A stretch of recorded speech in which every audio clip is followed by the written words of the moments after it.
Hey guys, this is Catalin, and I want to do kind of an interesting thing. I want to do a Q&A show because I have a lot of people that have been sending me questions over Messenger, over YouTube, Facebook, in the comments and everything. So I had a lot of questions, and I was like, wouldn't it be smart to actually kind of get all those questions and film kind of the answer to them, and that will be on tape as well. So I think that's pretty cool, and that's what we're going to do. For the future, and then we're gonna get into the Q&A, and as you can see, I'm pretty techie. I got the names of the questions I want to answer here. I think for the future, what we're gonna do is you can send me questions over Facebook. You can drop them in any comments of my posts and anything like that, and then I'm gonna pick some of them and answer them in a weekly show that I'm gonna do with Q&A. Or, and I'm gonna decide on this, and I'm gonna let you know, we're gonna do a Facebook Live, and I'm gonna pick the questions from the actual Facebook Live. So more on that soon. For this moment, let's just answer these questions. Let's get into it. First question. This guy's name is Justas, and the question is as follows. So he was asking me if I'm from Romania, which I am, and his question is, I'm from Lithuania myself, I'm 26 years old, working in logistics, good salary, bright future, and etc. But something doesn't let me sleep at night. Good stuff. That I would like to do something for myself, not others. How did you manage to start everything? What was the kick in the ass that got you moving? And where do you find motivation to keep going? Got it. First off, I've done two things. One, I had no control over, and second, I had control over. I'm going to first talk about what I had no control over, which is the fact that I've always had this internal drive in me to do things and to always experiment and do and take the ideas out of my head and put them into reality and do all sorts of stuff like that. So I always had that. Nothing that I could control there and that I could transfer to you that I know of. The second thing I've done, and was pretty smart now looking back, is I've took, I think, maybe 2 or 3 or 4 weeks or something like that, and I've essentially made an analysis of myself to find out what do I really want to do. You know, like something I've learned also from Bob Proctor, you can check out the interview, is you need to really realize what do you really want, and it sounds simple, it's not. It takes time and effort. So I sat down and I realized, what do I really want? The way I did that is I've intersected 3 circles, the way I show you like right here. One of them is, what do you like to do? The second is, what do you like, what are you good at? And the third thing is what you grew up around. I think there's a more detailed explanation of this in another video I have. We'll maybe pop that in as well. I basically done that, realized that I really liked people. I was dancing for a lot of time, so artistic creativity was a thing that I liked. I was passionate about marketing and psychology, so intersecting all of those made sense for me to actually start the agency I'm running right now and all the other things I'm involved in, which is tons of other projects we're running and so on. So I think those were the elements that made me start and then kind of took me to where I am today. So next question comes from this guy, Gio, that sent me this amazing question, and is as follows. So it's Gio M. Tramonto. I'm assuming, Gio, you're from Italy. I don't know. You tell me. The question is as follows. I just found your page and want to say you're inspirational. Thank you so much, Gio. You're amazing. If there was one thing you have wished you have known before you started your business, I would love to know. Interesting question. Thank you for asking. One thing I would love to know is that there's a lot more things that are involved in a business that I know of. For example, I didn't really understood that there's an accounting side of the business. There's a legal side of the business. There's all these things that I had to hire other people, but I didn't understood them.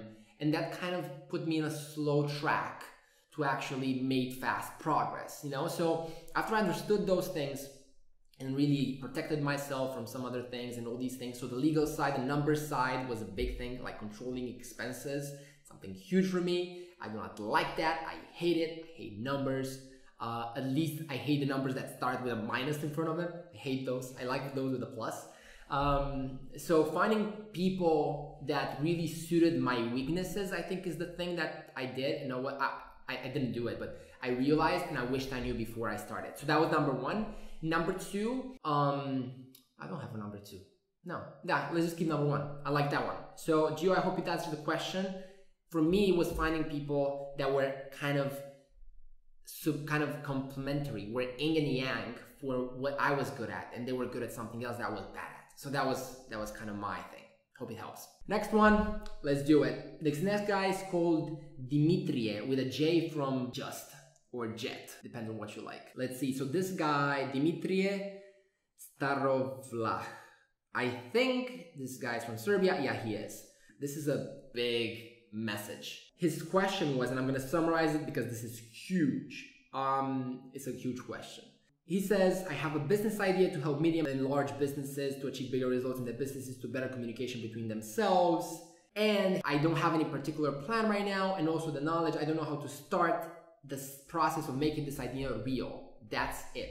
Once more, thank you. Thank you, Dimitri, for the question. My answer to you, and I know I've sent you kind of a little bit of an answer on Messenger as well. I think the most important thing, especially when you're starting out any project, especially in the case that you're new to it and you don't know how to do it, it's to focus not on having a big perfect plan, because you won't have that. You just won't. Okay, so get comfortable in that, but actually focusing on what's the next thing that you could do, right? Does that make sense? So taking the big plan, taking the mountain that you see and want to get to, and actually seeing what is the next staircase that I could climb that will make progress in that direction. For you, it may be reaching out to potential client, explaining them your idea and seeing if they would be interested, right? Testing your idea with the market. That could be the first step. Or it could be buying the book.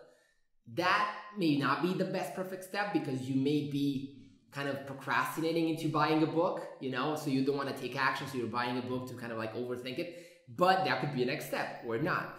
But I would just focus on what's the next small step I could do, and then what's the next step after that, and just go from there. And the big elephant goes well if you take it in small chunks. So that's my answer there, and I hope it helps, Dimitri.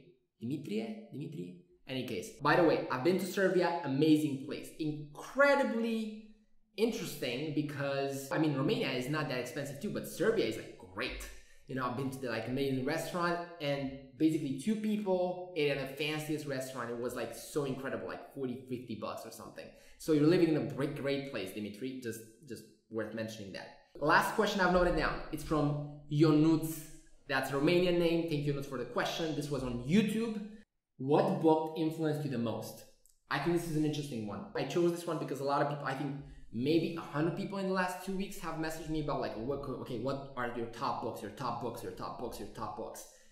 One, I'm gonna create an article about it because there's so many books and I keep saying the same books. First one, I really like spiritual books. So I really like Thomas Troward, The Creative Process in the Individual. Like this will not be a great fit for everybody that's watching, but that really influenced me. Another one that really influenced me is Principles by Ray Dalio. I've read this probably 2 years ago when it was free on the internet in ebook format. Now it's a book and you have to pay 30 bucks for it, but guess what? Nobody was reading it because it was free. So I would say these 2.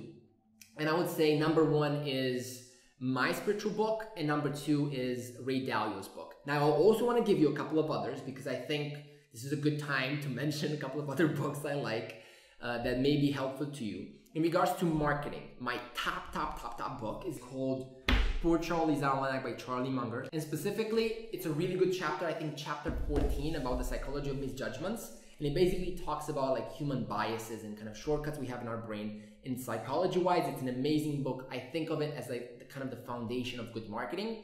Another good one for this is Evolutionary Psychology, amazing book by Dr. David Buss. And Pre-Influence and Old Cialdini's books. So those are my favorites. That's kind of the wrap up for the show today. I gotta jump on a call in about -3 minutes or something. Let me know if you liked this episode. I really want to hear your feedback. Also, drop your comments below that you want answered. I would really love to answer them for you. And yeah, this is exciting. Thank you so much for watching. See you in the next video. Bye-bye. Dun dun dun. Q&A. When you want to do something, you gotta pay it in advance, and you gotta go at it and do the best you can and not expect anything to happen in the short term, because it won't.